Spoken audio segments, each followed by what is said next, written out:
Hey guys, Corvus here. Welcome back to another video. We got big news today. It's not in-game news. It's RSL Helper is finally back, okay? Farfstop managed to update it, so now we actually have the new version of it, version 4.0. It's an amazing tool that we have in Raid, and honestly, I cannot play Raid without it. I feel like it's a necessary tool that we have, and players should honestly just go and hire Farfstop to help them make the game better by introducing all those features within the game, right? They should just do it, pay Farfstop enough money for him to be able to quit his job or whatever he's up to right now and just have that within the game. It would be amazing. So anyway, with that being said, definitely download it now to help you out with the champion training tournament that goes on.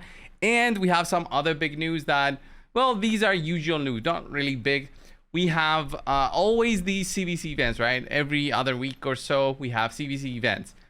On a Tuesday and a Wednesday, we'll have a 10x, and it's the usual things. Big new champion for the Voids offered on Wednesday, which is one of the new ones that was added to the game. I'll cover that in a little bit. But the one offered on Tuesday, it's going to be the non-Void one, and it's the one and only Corvus, right? Corvus is an okay champion. I'm gonna say I do have this champion. He was my 17th sacred during pity, and I'll actually even show you the RSL helper part of it. When I was tracking it at the time, it showed 17 sacreds for me to actually pick up a legendary during a 2x. I think it was the 2x 10x for some champion, I can't remember who. And Corvus was my well, the legendary I managed to summon.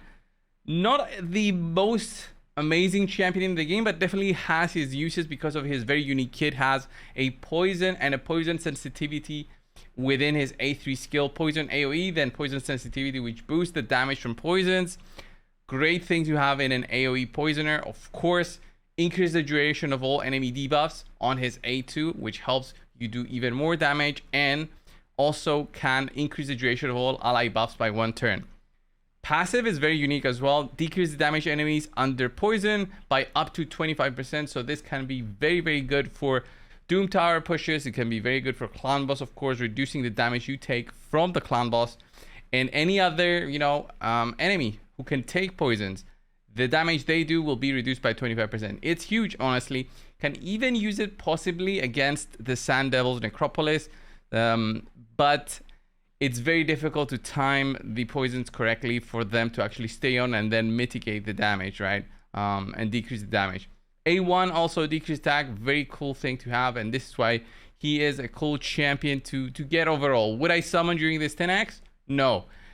Are we gonna have a new event over the weekend? Possibly we're gonna have more 10x events for more champions, like a group of champions who cover either a specific role or a skill, like, shield champions, stuff like that. That is what Plarium does.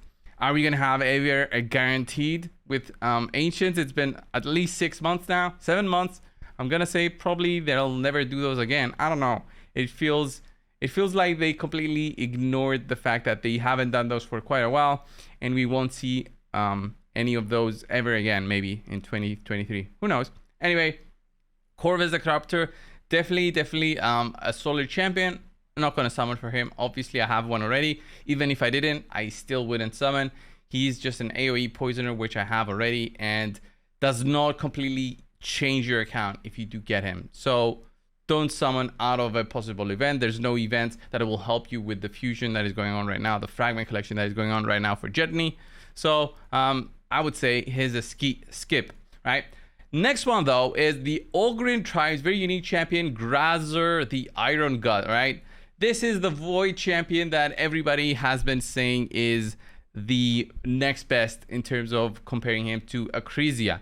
I'm going to completely agree with that, but I still think, yeah, Acrizia is on a league of her own, okay? In terms of damage potential, there's no possibility that Grazer ever does more damage than her. But Grazer has more things in his kit that you can add to your whole team in terms of shields on his A1 based on his defense, shields on all allies except him, and then this is proportional to his defense like Valkyrie has on his A1. Then his A2 is an enemy max HP skill that does AoE damage plus a heal plus a boost on the duration of buffs on allies by 1 turn. So that helps all your allies keep their buffs on for 1 more turn.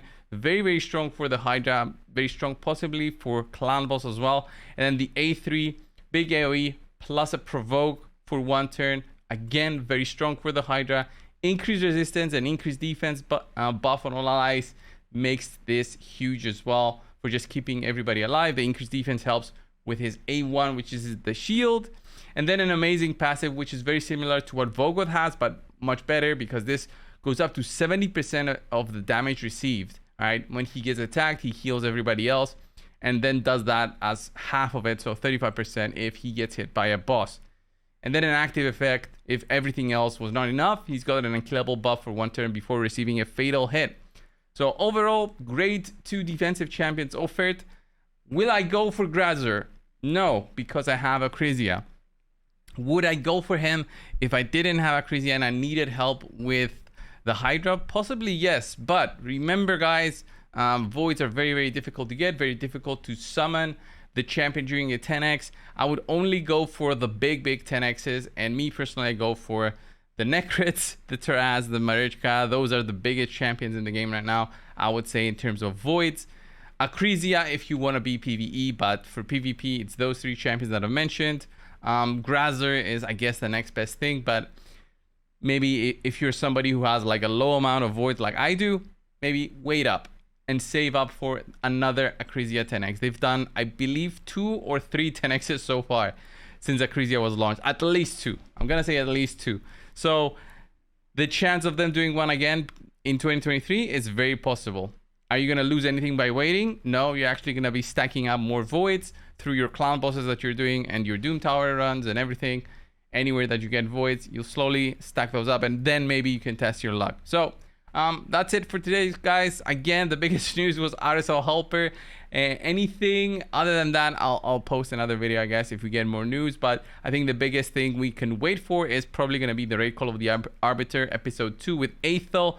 We had a teaser today. I didn't want to cover that in a specific video, but we can totally wait the 3 days, 22 hours for this one, since I do think the series with all these episodes has, you know, a possible, you know, solid value to provide to everybody that is watching it, as, you know, entertainment. And then we also get the codes. We had this one which gave us, you know, legendary items plus gems. I think we don't lose by participating or even watching these episodes. It's only 5 minutes or so, so it's a good initiative by Plarium to add more hype behind their game. This was the video, guys. Thank you all for watching. Subscribe if you haven't already. I will see you in the next one. See ya.